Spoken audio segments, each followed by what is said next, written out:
நாமத்தில் உங்கள் அனைவருக்கும் வாழ்த்துக்கள். இந்த நாளுக்குண்டான உயிருள்ள வார்த்தை மார்க் 4:8. நல்ல நிலத்தில் விழுந்த விதையை போல பலன் தருவீர்கள். அதாவது எப்படின்னு கேட்டிங்கன்னா, விதை என்பது வசனம், நிலம் என்பது இந்த ஆத்மா. நிலம் என்பது இந்த ஆத்மா. அப்படின்னா இந்த நல்ல நிலத்தில் விதையை போட்டிங்கன்னா பலன் கொடுக்கும். அப்படின்னா இந்த நிலம் எப்படி இருக்குன்னு கேட்டிங்கன்னா, நல்ல நிலமாக இருக்கணும். புரியுதுங்களா? நல்லா கவனிங்க. நிலம் என்பது நம்முடைய ஆத்மா, சரிங்களா? விதை என்பது தேவனுடைய வசனம். புரியுதுங்களா?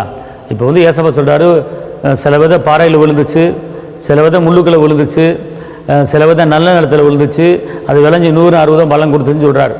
ஆனால் முள்ளுக்களை விழுந்த விதையோ அது வளர்ந்து வருது, வளர்ந்து வரும்போது முள்ளு நெருக்கி அதை வளர விடாமல் தடுத்துருது அப்படிங்குது. புரியுதுங்களா? பாறையில் விழுந்த விதை வேறு கொள்ளாமல் அது காய்ந்து போய் விடுகிறது.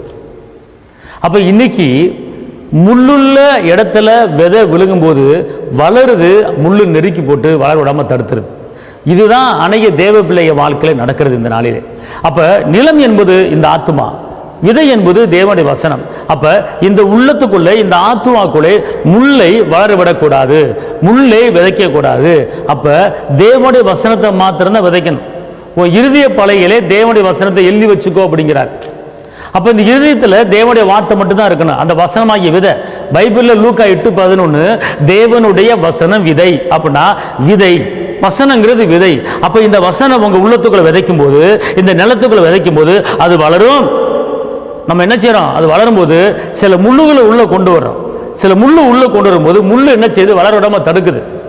உலகப்பரமான ஆசைகள் முள்ளு, உலகப்பரமான எண்ணங்கள் முள்ளு, சண்டை முள்ளு, வஞ்சிக்கிற ஆவி முள்ளு, பிரச்சனை முள்ளு, பிரிவினை முள்ளு, துக்கப்படுத்து முள்ளு, முறுமுறுக்கிறது முள்ளு, குற்றப்படுத்துறது முள்ளு. இதையெல்லாம் உள்ள கொண்டு வச்சிருக்கும் போது தேவனுடைய வசனம், அது விதையாகிய வசனம் விளையும் போது அந்த முள்ளு நெருக்குகிறது.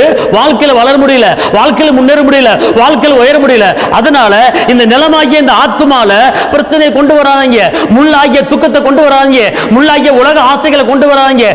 இந்த நிலத்துல வசனத்தை மட்டும் விதைங்க, அது வளரும். வாக்கு தத்தத்தை மட்டும் விதைங்க, அது வளரும். அந்த வாக்கு தத்தம் உங்க வாழ்க்கையை முன்னேற்றும். நீங்க கையில் செய்யற வேலையில் ஒரு உயர்வு, எல்லாவற்றிலும் உயர்வு, எல்லாவற்றிலும் மேலும் அடைவீங்க. காரணம் ஏன் இன்னைக்கு மனிதர்கள் ரசிக்கப்பட்ட பிள்ளை வாழ்க்கையில முன்னேற முடியல, ஏன் உயர முடியல, ஏன் தரித்திரம், ஏன் துக்கம், ஏன் நெருக்கன்னு கேட்டா, இந்த நிலத்துக்குள்ள தேவனுடைய வாக்குத்தத்தை மாத்திரம் இருக்க வேண்டுமே தவிர முள்ளு உள்ள இருக்கக்கூடாது. முள்ளையும் வைக்கிறோம், வாக்குத்தத்தை வைக்கிறோம், அப்ப ரெண்டு வளருது, நெருக்கி போடுகிறது, வளர முடியல. அப்படிதான் இன்னைக்கு நிலைமை இருக்கிறது. அதனால இன்னைக்கு ஒரு தீர்மானம் பண்ணுங்க, இந்த நிலத்துக்குள்ள தேவனுடைய வாக்குத்தத்தை மாத்திரம் தான் வைப்பேன், அதுதான் விளையும் அப்படின்னு சொல்லி பாருங்க. முள்ள உள்ள கொண்டு வராங்க. கவலைப்பட்டீங்கன்னா முள்ள உள்ள கொண்டு வர்றீங்க, சண்டை போட்டீங்கன்னா முள்ள உள்ள கொண்டு வர்றீங்க, பொறாமைப்பட்டீங்கன்னா முள்ள உள்ள கொண்டு வர்றீங்க, அடுத்தவங்களை பத்தி குறை சொன்னீங்கன்னா முள்ள உள்ள கொண்டு வர்றீங்க, குற்றப்படுத்தீங்கன்னா முள்ள உள்ள கொண்டு வர்றீங்க. கவனம். அதனால தேவனுடைய வாக்குத்தத்தமாகிய, மீண்டும் சொல்லுகிறேன், தேவனுடைய வசனம் லூக்கா 8:11 விதை. அந்த விதையை இந்த நிலமாகிய ஆத்மால விதைங்க, வளருவீங்க, முள்ள கொண்டு வராதிங்க. சரிங்களா? அதனால வாக்குத்தத்தை பேசுங்க, வாக்குத்தத்தை சொல்லுங்க. உயிருள்ள வார்த்தை வாக்குத்தத்தம். நான் வாழ்ந்திருப்பேன்னு சொல்லுங்க, உயர்ந்திருப்பேன்னு சொல்லுங்க, என் வாழ்க்கை உயரும், அநேக ஜாதிகள் ஆளுவேன்னு சொல்லுங்க. கண்டிப்பா அது என்ன செய்யும்? நடக்கும். இப்படி சொல்லிக்கிட்டு இருக்கும்போது திடீர்னு எனக்கு வாழ பிடிக்கல அப்படின்னு முள்ளு வந்துடுது உள்ள. அப்ப எப்படி ரெண்டு வளரும்? அதனால வாக்கு தத்தத்தை மட்டும் பேசுங்க, வாக்கு தத்தத்தை மட்டும் விதைங்க, வளர்ச்சி அடைவீர்கள். கர்த்தர் உங்களோட இருக்கிற உங்களுக்கு நான் ஜெபிக்கிறேன்.